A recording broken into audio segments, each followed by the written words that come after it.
All right, so welcome everybody. So as I mentioned, I'm recording this. I'll post it up later for everyone to review, and along with some documentation of everything we've gone over. Um,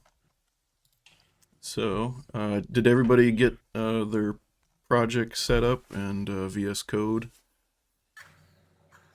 Yes, I'm ready. Okay. So on the screen up there, you'll see I've got my Unity open, and yeah, so I'm gonna run through a couple quick things. So just kind of a quick, like, what is Lua? Short and sweet. Lua is a lightweight, high-level programming language designed for embedded use in applications. Um, that's your mic is. Let's Uh, Sorry, I thought I'd actually muted it. I was ruffling through a drawer. I shall mute my mic and shut up, all right? okay. So in the case of Sinespace, it's used to interact with Unity-based game objects and components through the Sinespace API. So pretty much anything that's in the scene tree, you can connect to and modify values and everything else, and every component that's like on those, with some exceptions, of special components. So we are using Lua version 5.2, and I will grab this link here. So here's a link to the Lua reference manual for 5.2. And that's got pretty much everything that Lua does. There's some things in there that won't be applicable to Sinespace. For instance, like coroutines. We use Unity coroutines, not Lua coroutines. So that's a little bit different, but we'll get into that down the road at some point. Yeah. So there's a first link for you to put in your tool belt. Let's see. So the other question would be, what is the Sinespace API? An API is an application programming interface. And that's just something we use with Lua as a go-between to the standard Unity scripting APIs, as well as Sinespace specific objects and functions. There's 3 sources of information on the Sinespace API, and those are the Sinespace docs website. Let's see, I'll copy that, paste it.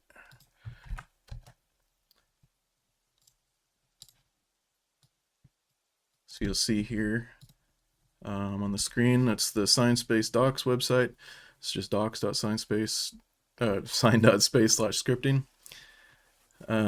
And that is a good place to go to look for examples and explanations of the more thoroughly documented pieces of the API.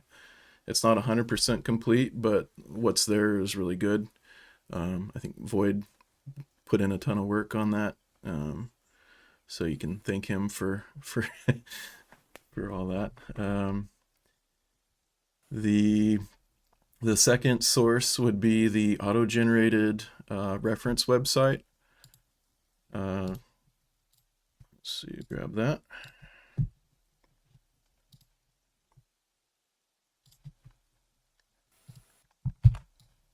And that's this page here.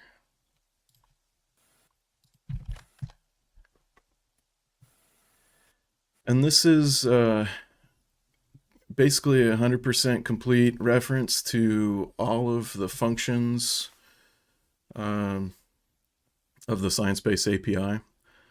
There's not a ton of script examples or explanation of usage in here, though. So for that, like, you'd want to refer to the docs website. But there's, like, everything's in here. So if you wanted to, for instance, mess with some avatars, under types, there's the avatar class. and you can go in here and find exactly what function you want to use. Like maybe you want to teleport an avatar or something, so it's right there. And I'll explain more about how to access these in Lua in a little bit here. Okay. The third source of information on the Sinespace API is just in Visual Studio Code. If you followed the setup instructions that I posted earlier, that autocomplete file that you generated, that'll work within the editor where you can type in space and then put a period in, and it'll pop up a list of every function and class that's within that space table. And then from there, you can select the next one and drill down further, until you find exactly what you're looking for. So that can help save you some time from going to look at the other documentation websites if you kind of have an idea of what you're looking for. Yeah, so you can just quickly find it that way. So I think we mentioned, I think I asked already if you guys will all set up your environment for Visual Studio Code and all that. It sounds like you all have, so that's good. So the first thing we're going to do today is we're going to create a test scene in Unity. So if you have a blank project like I do right now, you'll have the sample scene. If not, you can create a new scene and just save that somewhere within the assets folder.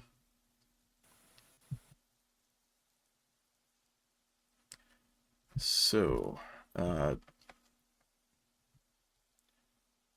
one thing we're going to do to set up our scene here just for testing is we're going to add a plane.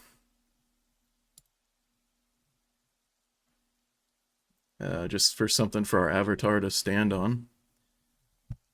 So I just right-clicked on the sample scene here, and then game object, 3D object, plane, and that just created one here at the 000 position. Next up, we're going to add a landmark. So we're going to do same thing.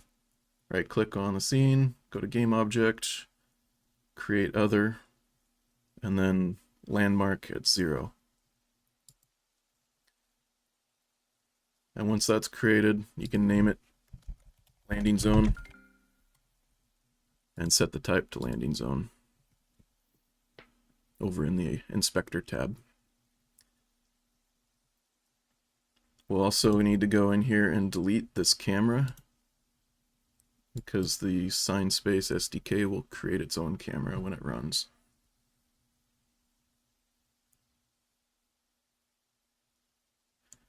All right, so now we're going to also create a empty game object. So right click on the scene, game object, create empty.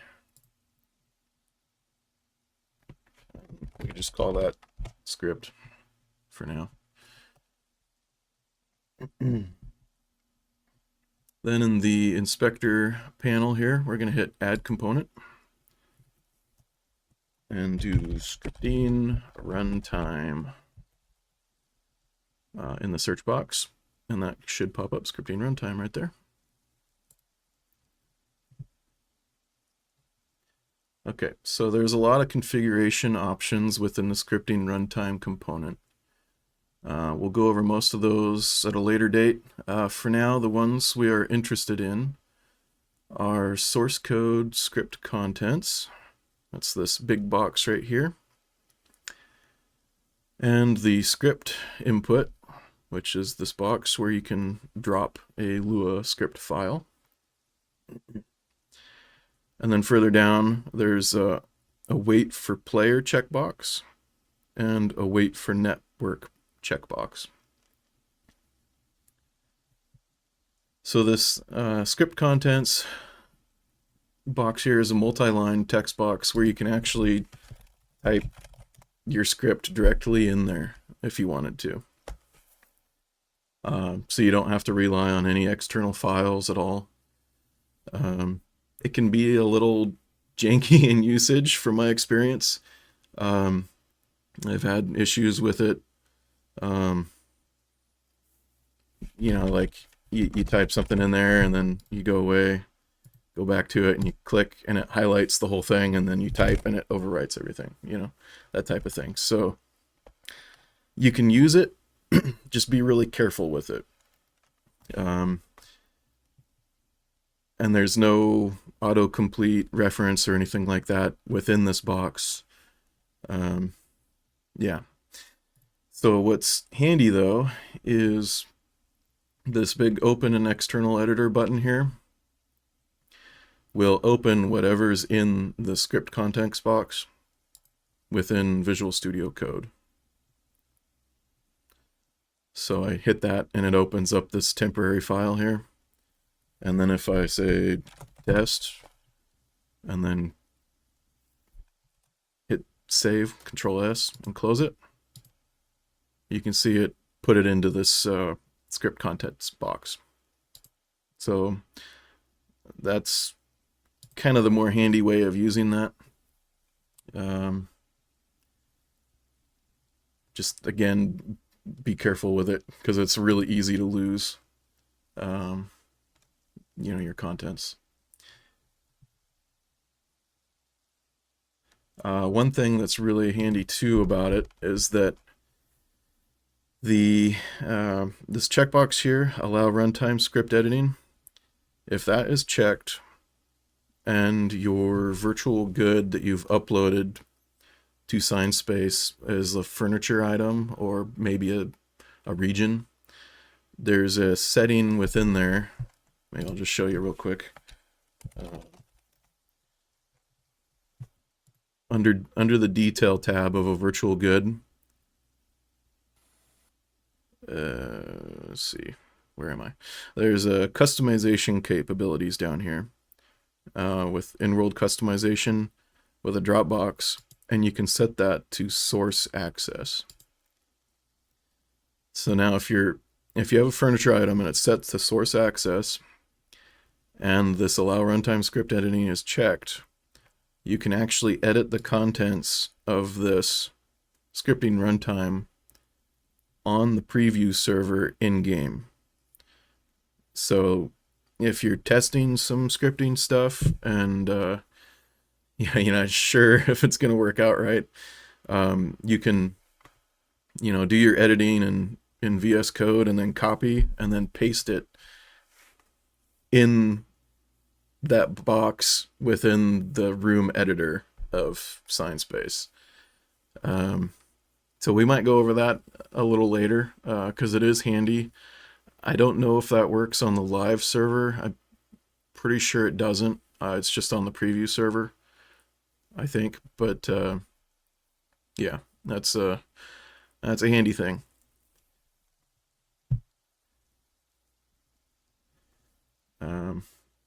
So as I mentioned before about this script box here, we just, you can drop a Lua file in there. So any Lua file that you've edited in VS Code that's saved in your assets, you can just drag and drop right there. And that's primarily how we'll be using this as we go forward. The wait for player checkbox is important if your script ever needs to interact with a player avatar in any way. So like I was mentioning before in looking at the reference docs, that you might want to teleport an avatar.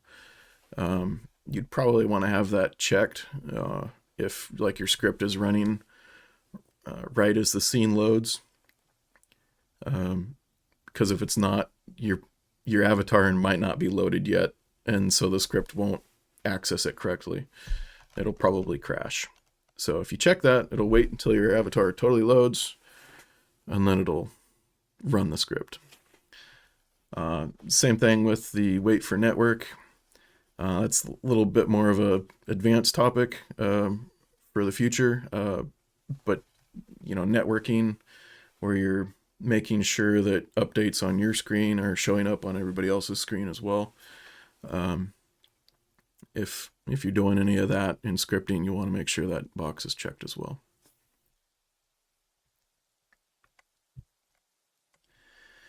All right, so let's go ahead and create our first Lua file. Unless anybody has any questions so far.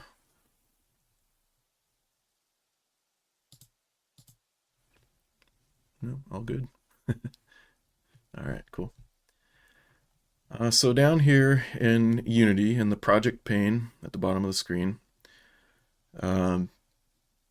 we will right-click on the assets folder and create a new folder. And we'll just call that scripts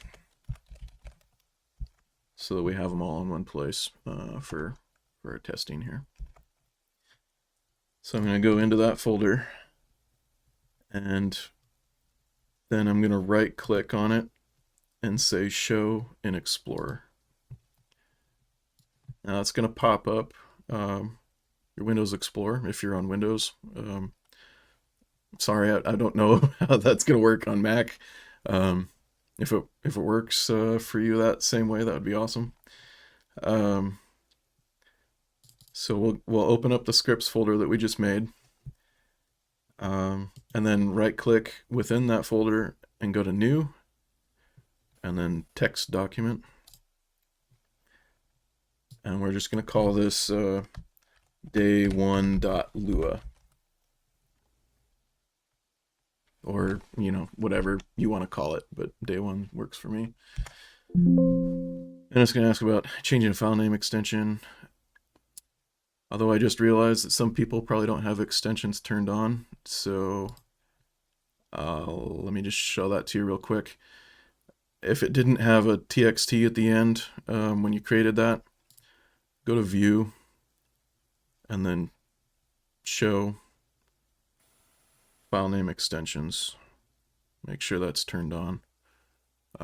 There might be, depending on your Windows version, there might be another way that you have to go to enable that. But that's going to be important for messing with these files. Because you want it to end in .lua.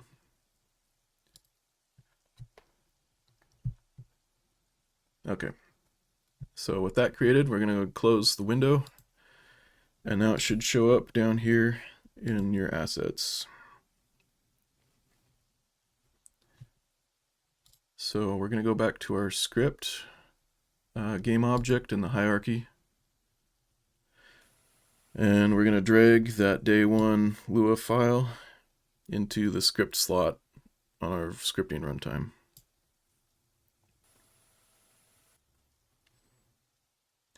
Once that's in there, we can double click on that file and it should open up Visual Studio Code.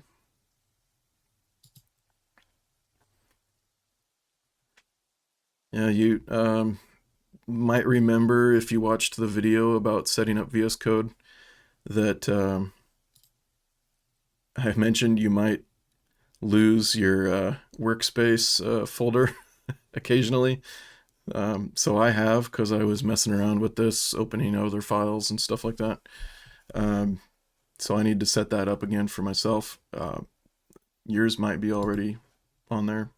But if it looks like this, where there's no folder opened, then you want to go to File, Add Folder to Workspace, and make sure you're on your project folder.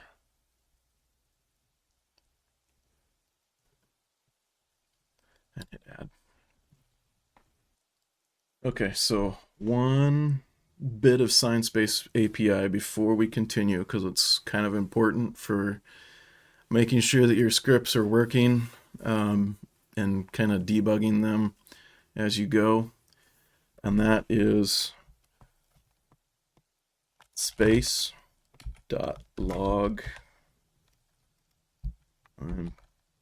parentheses quote hello world.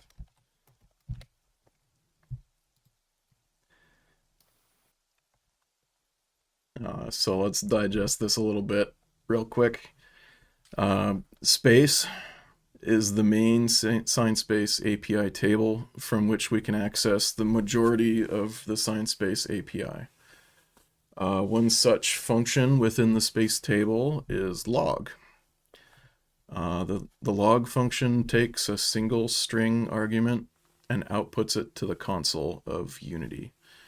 Or if you're on the preview server, it'll output to the script tab in the chat box. So with that all typed in there, you can hit Control S to save or go to File, Save. And then we'll go back to Unity. And it'll think for a minute and import. Okay.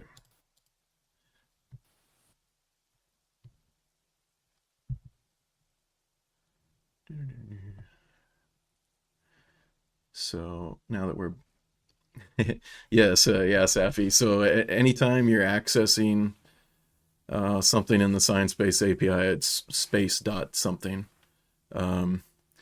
There's some exceptions to that, like vector data types, would be vector dot, yeah, but we'll get into that later. Yeah, space pants. Let's see. So now that we're back in Unity, when you first run your scene, so up at the top here we've got the play button. When you first push that, it's going to fill up our console down here with a lot of warnings and errors. Hopefully someday that'll be fixed. But for now, that's how it is. It can make it a little bit difficult to see the output of your scripts without digging for it. So you can see I clicked over to the console. There's not a ton in there right now because I haven't run anything yet. There's mostly just informational stuff about what it loaded. But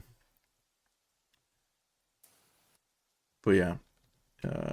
So for now, what we're going to do to make it easier to see the results of running our script is we're going to go ahead and disable the game object that our script runtime is on. So I'm going to select it in the hierarchy and then go over to the inspector and just uncheck that top checkbox on it. And it'll gray out the game object in your hierarchy.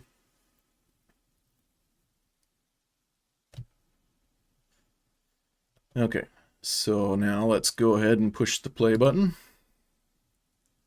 And it will take a moment to load.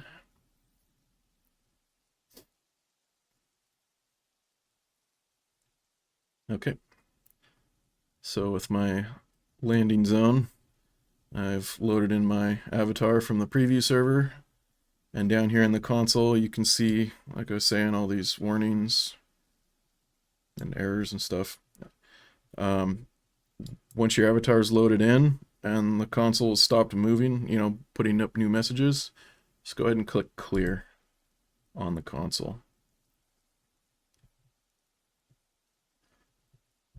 Now we can go back to our scripting game object with the scripting runtime and just go ahead and check the box to enable it. And now you'll see down here in the console, our script has said hello world. Yay, your first script. Hello world. All right. So we can go ahead and stop running the scene by clicking the play button again. Any questions so far? I know the first part was a bit to take in without any visuals, but we'll swing back around to those things. But I just wanted to kind of touch on them at first. Okay.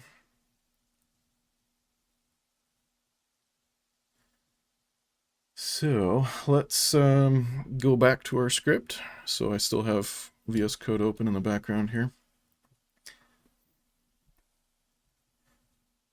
So another piece of general information is that Lua scripts in Sinespace are processed from top to bottom. So before we get into more Sinespace specific things, let's go over more of the general Lua / scripting knowledge. So besides our little hello world there, we can talk about some comments. So often when you're writing a script, you'll want to document what certain parts of your code is doing, or to leave yourself reminders. You can do this with single line or multi-line comments. When the script is executed, the processor will totally skip over these lines as if they didn't exist. So to do a comment, you do a double dash. Double dash. This is a single line comment. Now, if you're doing this in VS Code, you'll see that that line is green, and that means that the processor's just gonna totally ignore it. So that can be pretty handy. So maybe you want to leave yourself a note where you left off last time, or you want to remember exactly what some function is doing. You can type a little note there for yourself or for others if you're working with other people. You can also do the multi-line comments kind of a similar way, where you do the double dash and then a double left square bracket and then hit enter. This is a multi-line comment. Whoop. Multi-line. There. So with a multi-line comment, everything between those double square brackets, opening and closing, is going to be a comment. So you can see it's all green, but as soon as I type outside of that, you can see it's a different color. So, yeah.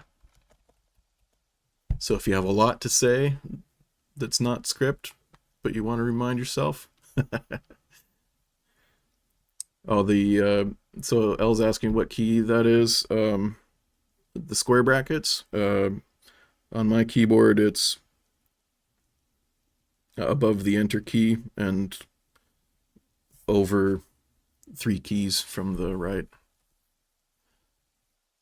I'm not sure on different keyboard layouts where that might be. It's a good question.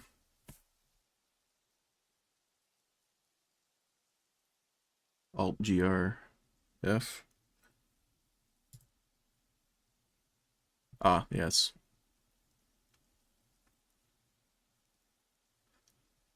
Okay. Oh, the Slovak QWERTY keyboard. Okay. So Alt GR F and Alt GR G would be for that keyboard layout. We'll move on to some variables.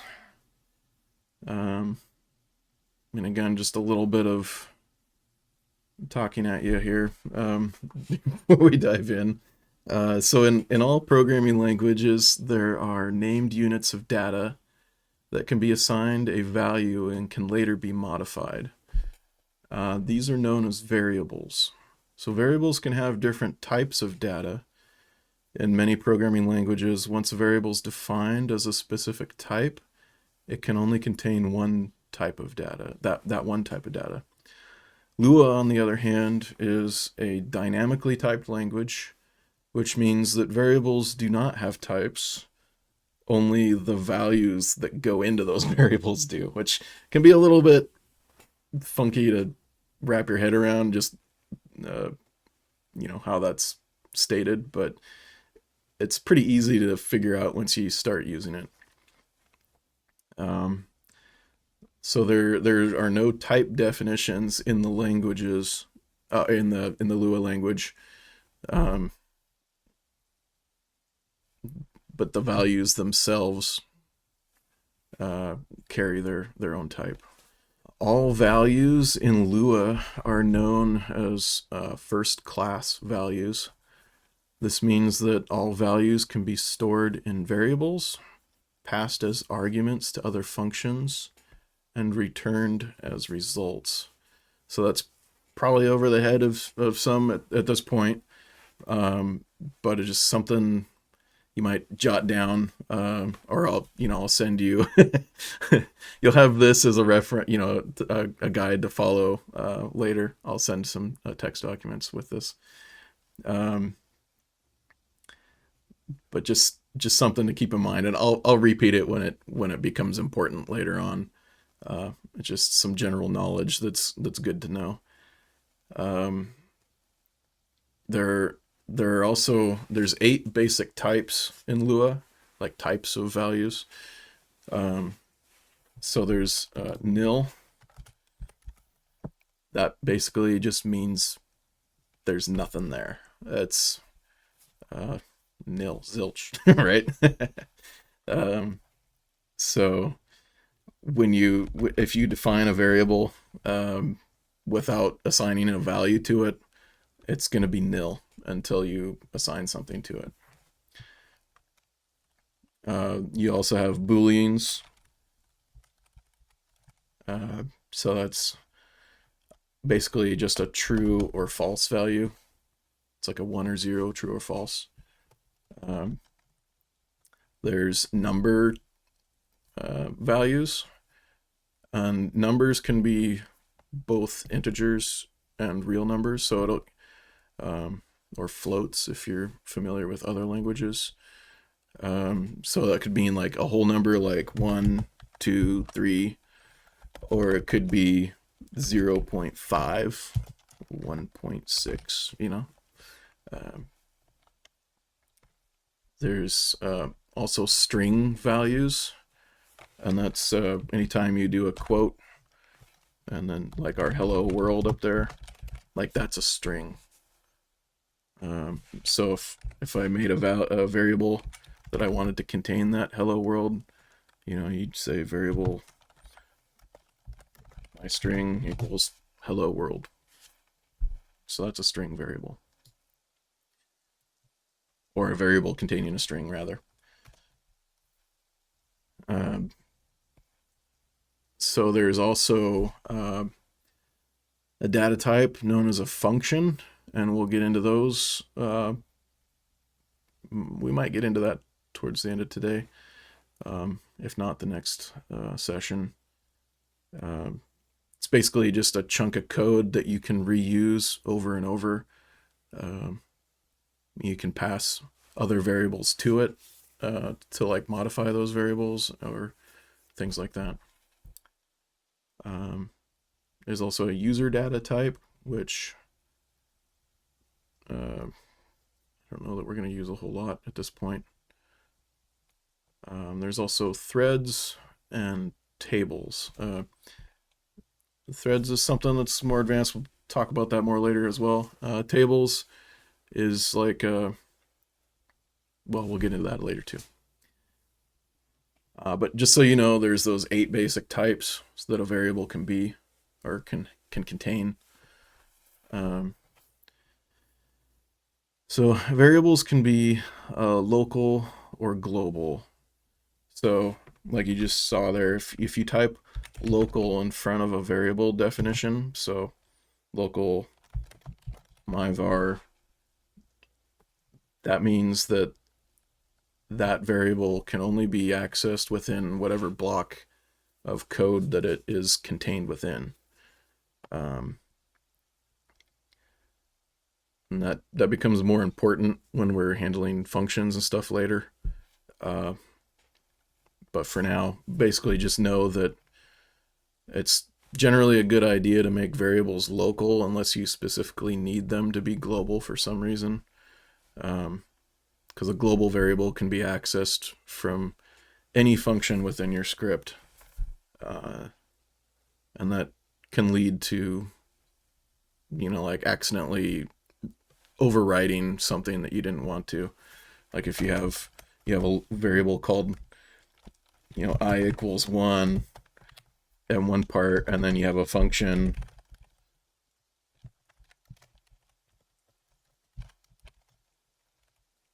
and you define a variable there like I equals 6, but they're both globals, that you're overriding whatever this one was, and maybe you didn't want to. So to get around that, you make sure that they're local.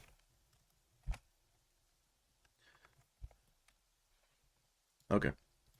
So I probably didn't explain that too well, but like I said, we'll go into that in more detail. Um, so a variable can be pretty useless on its own if it never changes.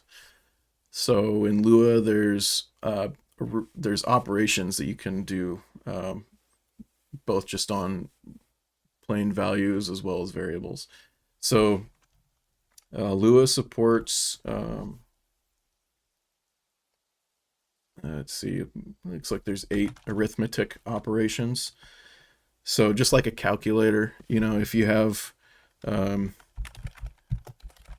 let's see, so we make a variable called result, and say we want to do an addition operation. So 1 plus 2, you know, that means that result is going to contain the value 3 because yeah, because it's performing this arithmetic operation on those numbers before it goes into the variable. Likewise, you can do subtraction. So 1 minus 2, at that point, the result would be -1. You could also do like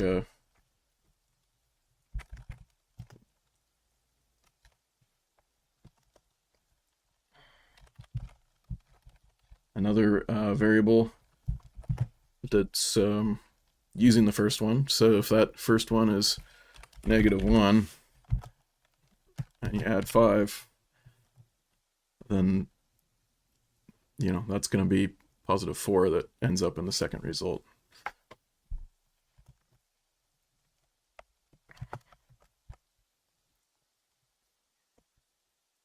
Okay. There's also multiplication, and that isn't an X. You might think that would be an X because that's kind of the way we draw it in regular paper math. It's going to be an asterisk. So that's I should check the keyboard layout here for L.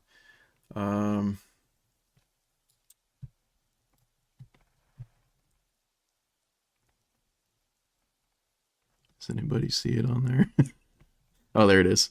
So it's the bottom left there, next to the Y key.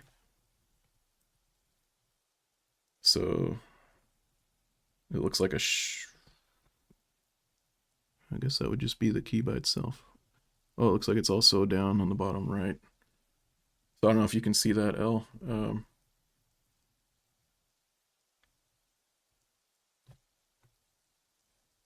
Okay.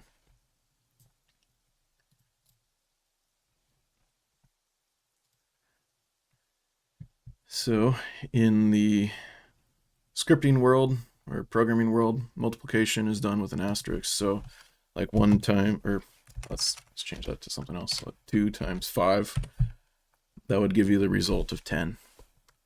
If you did 10 and then a /, that is division. So 10 divided by 5, and that's going to be 2.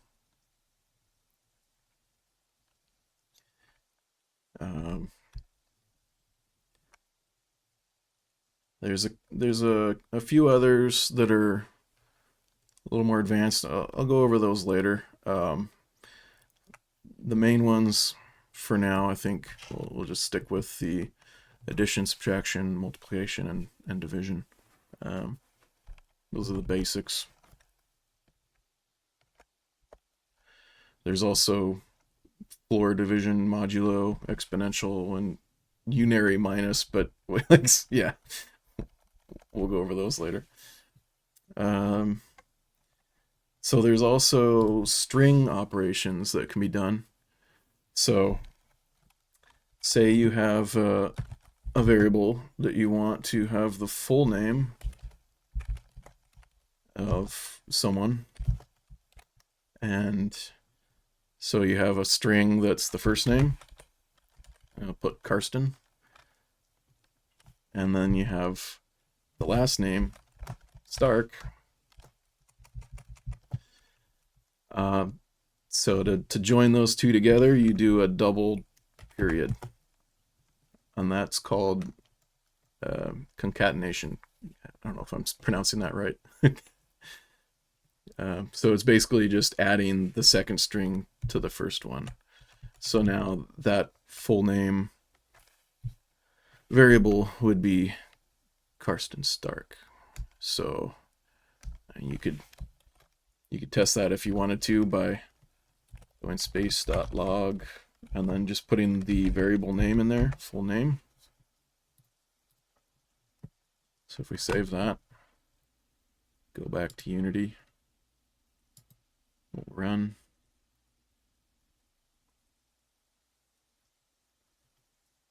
Wait for this to do its thing, clear it, then run the script. There it is. Now you can see it's just Karsten Stark, a single string. So that's how you join strings together, is with the double period. There's also a way to get the length of a string. So you could say a local length equals string dot len for length, and then you do a parenthesis, and then you can put a string in there just by itself, or you could put a variable that contains a string.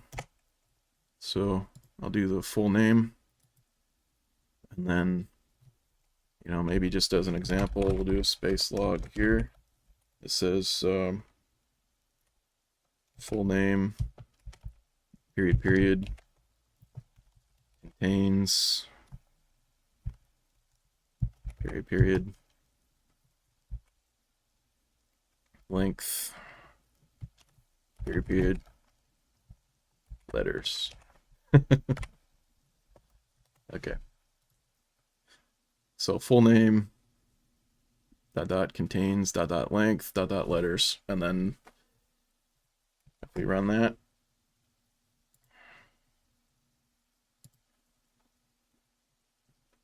should tell us how many letters is in that string, or characters I should say, because the space counts too. So there it is. Karsten Stark contains 13 letters. Handy.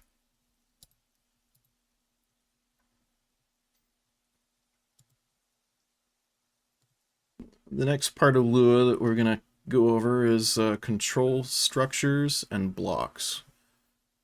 So a block is simply the body of a control structure or function, and it ends with the end keyword.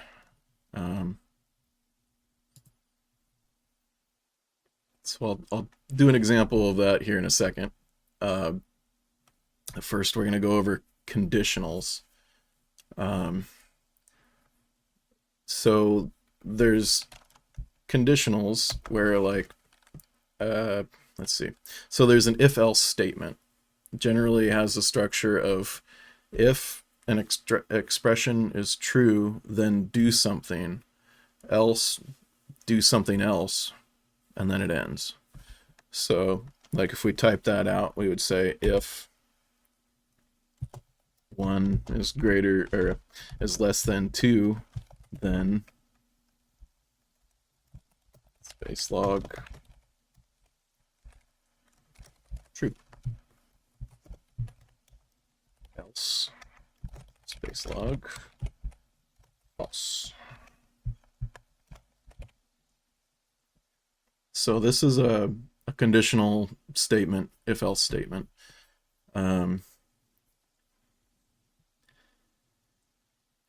So basically, if this expression here is true, then it does whatever is in this block immediately following.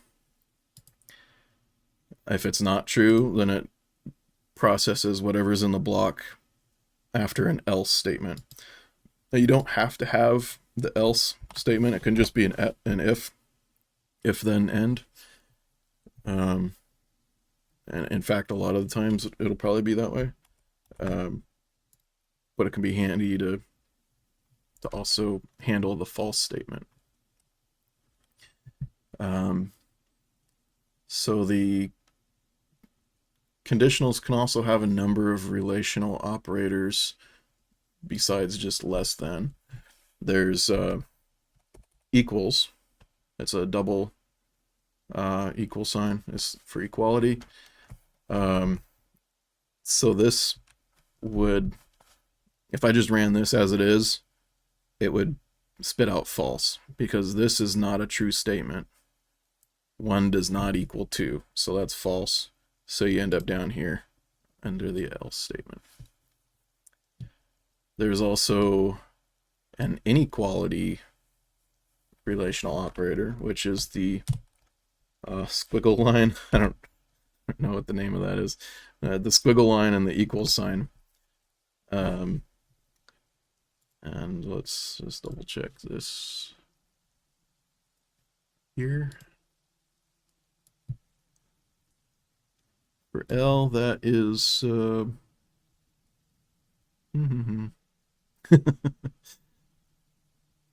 somewhere on here, maybe.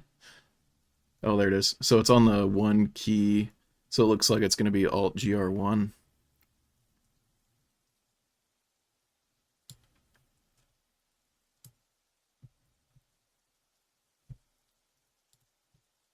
Cool. So that is correct. So that is basically saying that 1 is not equal to 2, and that is a true statement. So you'd end up here in this block spitting out true. Then there's the less than, which we already looked at, and that would be true in this case. 1 is less than 2. There's a greater than, which would be false in this case because 1 is not greater than 2. Then there's also less than or equal to.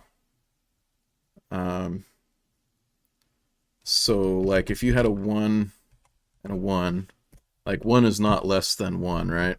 But if you did a less than or equal to, then that would be a true statement. There's also a greater than or equal to relational operator.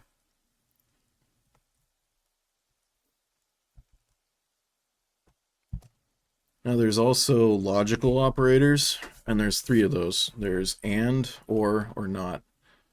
So if you do 1 is greater than or equal to 1, that's true, right? But you can also say and 2 is less than 5. That's also true. And you're still getting in here to the true. However, if you change this to greater than, so 1 is greater than or equal to 1, and 2 is greater than 5, that'd be a false because this one statement is false. So it's checking both of these and making sure they're both true because of that and they're not. Alternatively, there's the or logical operator. So if 1 is greater than or equal to 1, or 2 is greater than 5, that's still going to end up being true because this 1 is true. This one's false, but it's only looking for one of them to be true.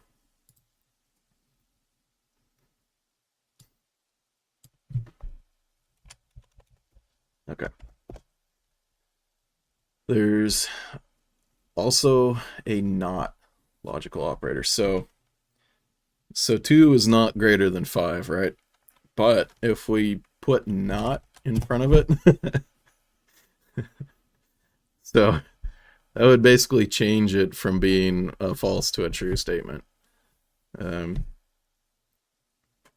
just read it as like 2 is not greater than 5, right? Hey, that's true. It can get really confusing, but if you just take a look at it, process it slowly, you can work your way through some complicated setups, um, and I promise those are important, and you'll be able to do a lot of cool stuff with them.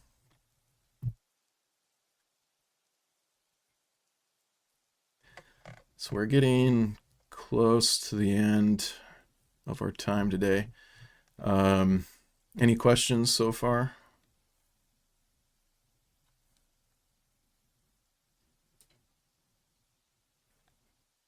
Nope. Okay, are you guys up for going through loops?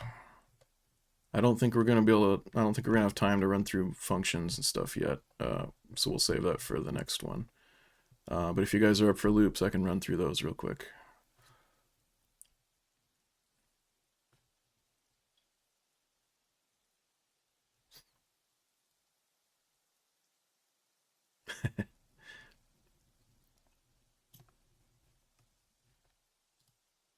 Okay. So I guess is your silence indicating continue? Okay. So we'll run through loops real quick, and then we'll probably stop it there. Okay, so loops. There's 3 different types of loops that we can use. I'm gonna clear this stuff out real quick. Okay. So we have a for loop. So I'll just type one out here real quick. If a for I equals 1, 5, do. And we can do a space dot log. Okay. So this is a for loop.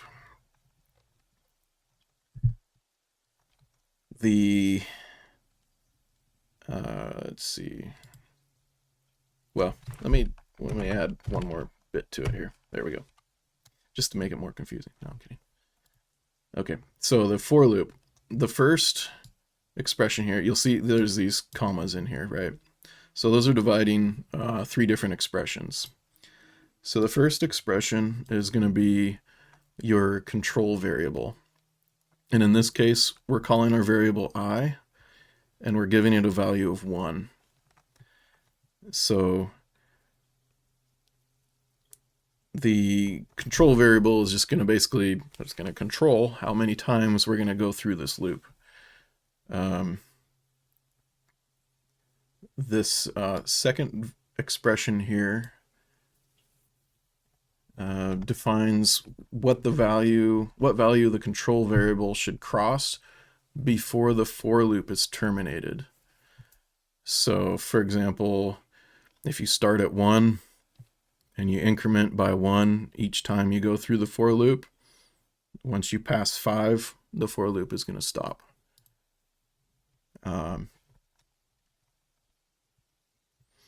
Yeah, so basically that's going to be, it's the equivalent of saying I is less than 5.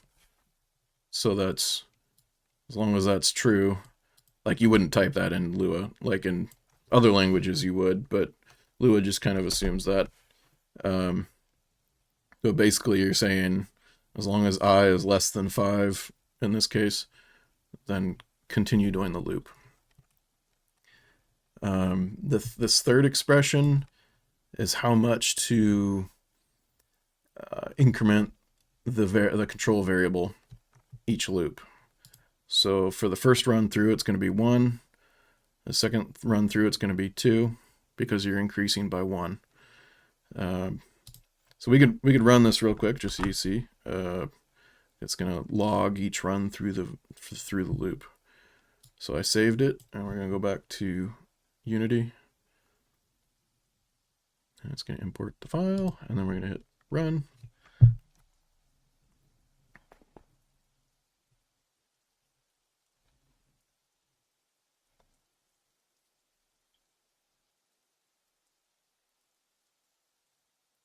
And it's going to think about it.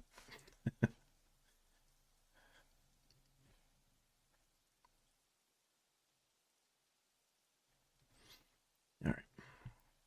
So now that's all done. We're going to clear the console and enable our script. And there you'll see our hello world at the top, and then we've got 1, 2, 3, 4, 5. So you can see that it's working. It's running through the loop 5 times. So I'm going to stop that and go back to code.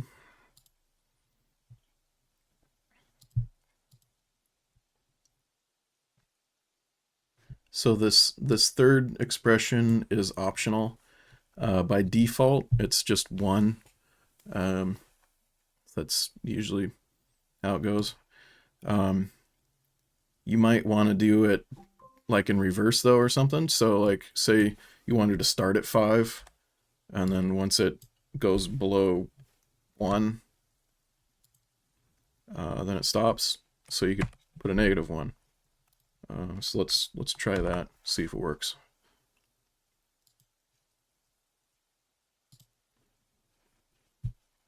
So we're gonna save and then run and clear the console. Oop, hit the wrong button. There we go. And then activate. And there you go. 5, 4, 3, 2, 1. So that worked. Stop running and go back to code. So is that making sense to everybody, how the for loop is working? So basically you're starting with a value, and then you're deciding at what point that the loop will stop and how much it should change each time it loops.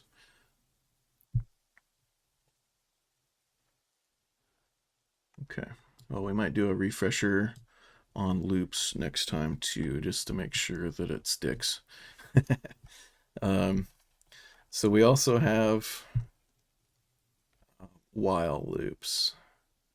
So a while loop is a little simpler, I think, to understand. Yes, refreshers are great. So let's see, we'll say a local j equals 1, and then we have a while j is less than or equal to 5. Then we're gonna do space.log slash parenthesis j. We're gonna say j equals j plus 1. Okay. So this is kind of about how you would use a while loop. And I think it's a little easier to understand than the for loop, just because you're controlling things a little more directly. So to start off with, you're defining a variable up here. You don't have to. Like this could be a totally different expression, but for now, let's stick with this. So we'll stick with, we're defining a variable up here with a value. And then we're saying that basically as long as this expression is true, then keep looping. So j, of course, starts at 1, and 1 is less than or equal to 5. So that's true. So it's going to run through this loop. Next, the next line, we're going to basically spit it out to the console of what the value is, and it's so the first run through it's going to be 1. Now this line, we're basically changing the j value by making it equal to itself plus 1. So basically you're saying 1 equals 1 plus 1. Sorry, I should say j equals 1 plus 1. So that's going to be 2, right? So on the next time it loops through, it's going to say, is 2 less than or equal to 5? And it is. So it's going to go ahead and do the loop another time. So then on this line, it's going to say j is equal to 2 plus 1. And that's going to make it 3. So it's going to loop through again, and it says 3 less than or equal to 5, and so on and so on. So it's going to keep going until it gets to basically 6. 6, it's going to say 6 less than or equal to 5. No, that's false. So then it's going to just end and continue on down the rest of the script.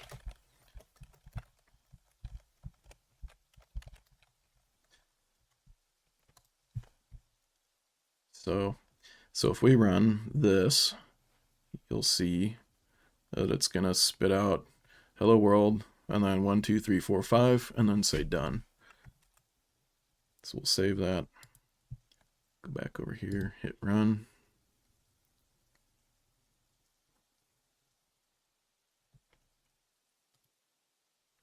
And then we'll enable our script. There you go. Hello world, 1, 2, 3, 4, 5, and done. All right, we'll stop that.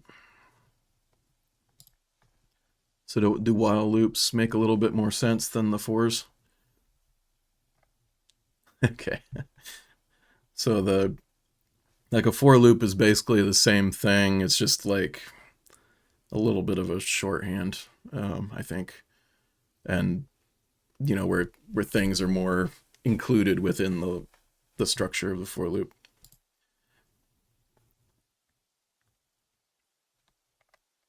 Okay, so the last one is very similar to a while loop. It's just like a while loop inverted, I guess you would say.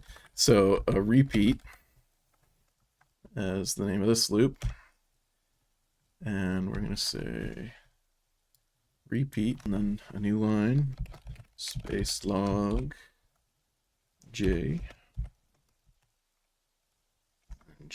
equals j plus 1. And then the condition, we're going to say j is greater than 5. Okay. So it's a little bit different, as instead of checking if this expression is true at the beginning, it's just going to run through the loop straight away without checking anything. And then at the end, it's going to check if this is false. Okay, and if it's false, then it's going to continue looping. So basically, you're saying j is equal to 1. You're just going to run through and spit it out to the console, the number 1. Then you're going to say j is equal to 1 plus 1, so that'll set j to 2. So then if is 2 greater than 5, and it's not. So that's a false statement, so it's going to loop again. So repeat until this is true. So as long as this is false, it's going to keep repeating. As soon as it's true, then it's going to continue on. So this should do exactly the same thing as the while loop that we just did. So I saved that. I'm going to go back to Unity, hit run.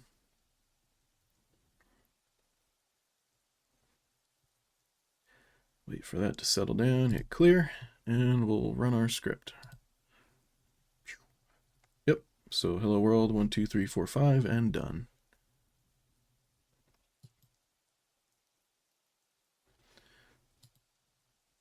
Yep, so repeat until is basically a while loop in reverse.